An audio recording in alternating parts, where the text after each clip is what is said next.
Hi guys, यहाँ पे हम पढ़ने जा रहे हैं कि प्लिंथ एरिया में क्या क्या इंक्लूड करते हैं और क्या क्या इंक्लूड नहीं करते हैं, क्योंकि एग्जाम में एग्जैक्ट यहीं से क्वेश्चन आता है कि चार ऑप्शन दे देगा, उनमें से एक प्लिंथ एरिया में इंक्लूड होगा और चार तीन नहीं होंगे। तो सबसे पहले हम देखते हैं कि कौन कौन से इंक्लूड होते हैं। तो आप यहाँ पर देखो, जो आपको दिख रहा होगा, वैसे ये वाला सेक्शन देखो।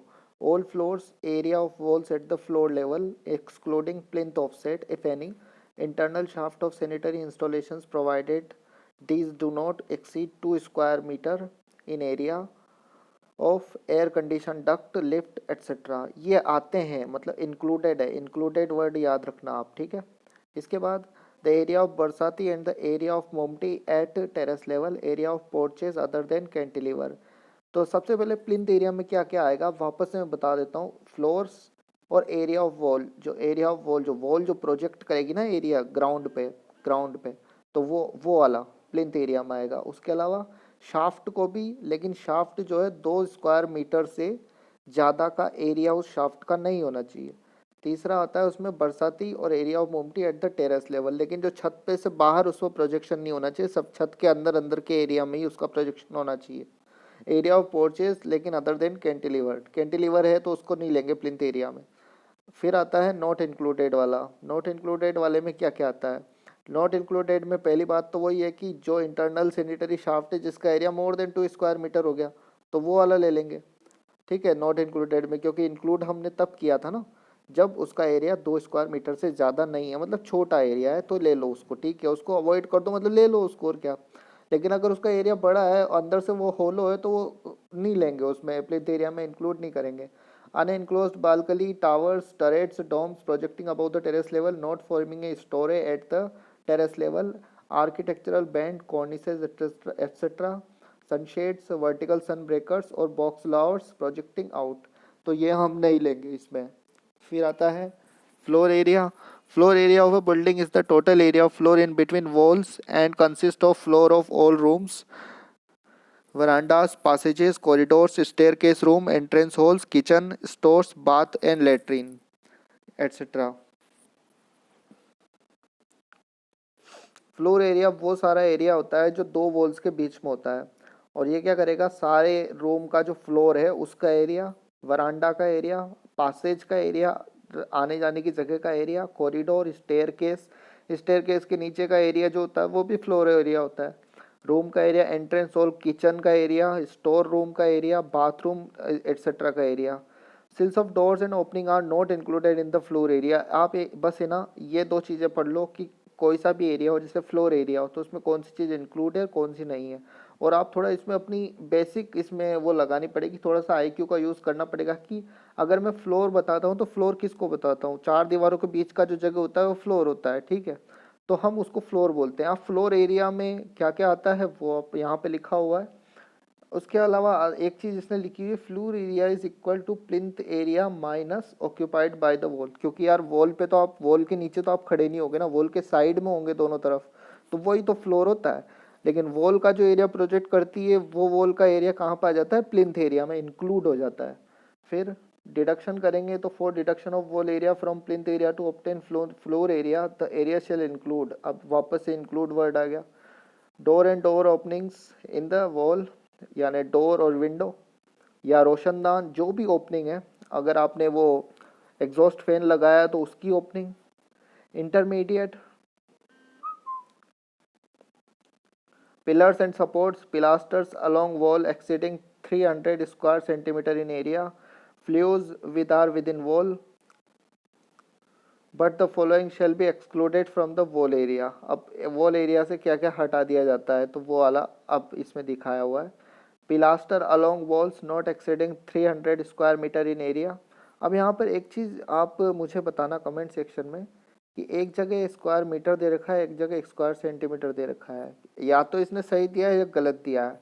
अब वो आप मुझे बताना, क्योंकि मुझे तो पता है, मैं देखना चाहता हूँ आप कितना मेहनत कर सकते हो इसके ऊपर। Fire place projecting beyond the face of wall in living rooms, चूल्हा platform projecting beyond the face of wall in kitchens. Okay, the floor of each story and different types of floor should be measured and taken separately. The floor area of basement, mezzanine floor, barsatis, mumties, porches, etc. should be measured separately. Circulation area वो सारा area होता है जहाँ पे आप घूम सकते हो, आप चक्कर लगा सकते हो, आप चल सकते हो, तो वो सर्कुलेशन एरिया हो गया। कहाँ कहाँ चल सकते हो आप? ये आता है आपका veranda, passage, corridor, balcony, entrance hall, porches, staircases. समझ गए ना? बस इतने से बेसिक सेंस लगानी है इसमें। Which are use for movement of person. समझ गए? बोल रहा था मूवमेंट ऑफ पर्सन। ठीक है, आगे और देख लेते हैं इसको अंदर जाके। Circulation area of any floor shall comprise of the following: veranda, balcony, वापस से वही बात आ गई, passages, corridor, entrance hall, staircase, mumty, shaft for lift.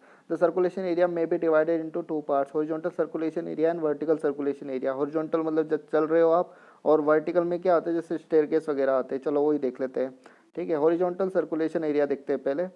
तो horizontal area of a building is the area of verandas, passages, corridors, balconies, porches, etc. which are required for the horizontal movement of the users of the building.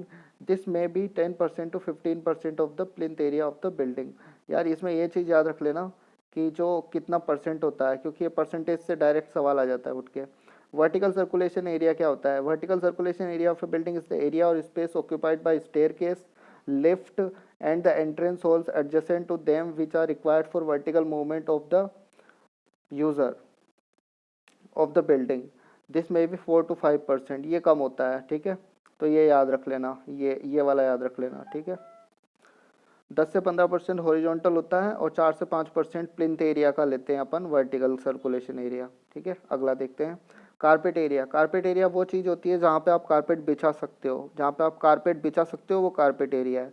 ठीक है, अभी जैसे घर में table लगी हुई है कमरे के अंदर, अब टेबल के नीचे तो कारपेट नहीं, उसके साइड का जो होगा ना वहाँ पे कारपेट अपन अज्यूम करते हैं। टेबल का एरिया तो वो प्रोजेक्टेड एरिया में आ गया, तो उसको हम यूज़ नहीं करेंगे कारपेट में। ठीक है, carpet area of the building is the useful area or livable area or lettable area. This is the total floor area minus the circulation area. एक चीज़ और है कि जब भी हम अपन मकान किराए पे लेते हैं या खरीदते हैं तो उसमें कारपेट एरिया का भी यूज़ होता है कि कारपेट एरिया कितना है। ठीक है, ठीक है, कारपेट एरिया ये इंपॉर्टेंट एरिया होता है। जब भी हम किसी का यूज़फुलनेस देखते हैं किसी कमरे की, तो उसमें कारपेट एरिया देखते हैं, क्योंकि बाकी चीज़ें भी तो समान जगह घेरेगी। जैसे टीवी रख देंगे, टीवी का स्टैंड रख देंगे, या फ्रिज रखा है, कूलर रखा है रूम के अंदर, फ्रिज, वो कुछ भी है जो उस प्रोजेक्ट करेगा उस फ्लोर के ऊपर एरिया। ठीक है, तो carpet area of the building is the useful area और लिवेबल एरिया और lettable area. This is the total floor area minus the circulation area, veranda, corridor, passages, staircase, lift, entrance hall, etcetera, and minus other non-usable areas as sanitary accommodations, bath and water closet, air conditioning room, etc. For office building, carpet area is the lettable area और usable area।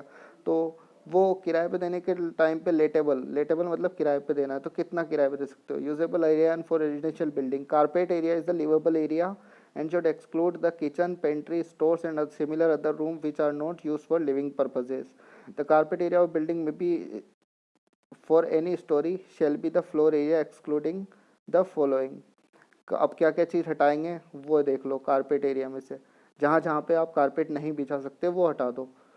Sanitary accommodation, veranda, corridor, passages, kitchen, pantry, store, domestic building, entrance hall and porches, staircase, mumty, shaft for lift, barsati, garage, canteen, air conditioning, यहाँ पे सब पे आप carpet नहीं बिछा सकते, ये हटा दिया। अब ये कितना परसेंटेज होता है देख लो।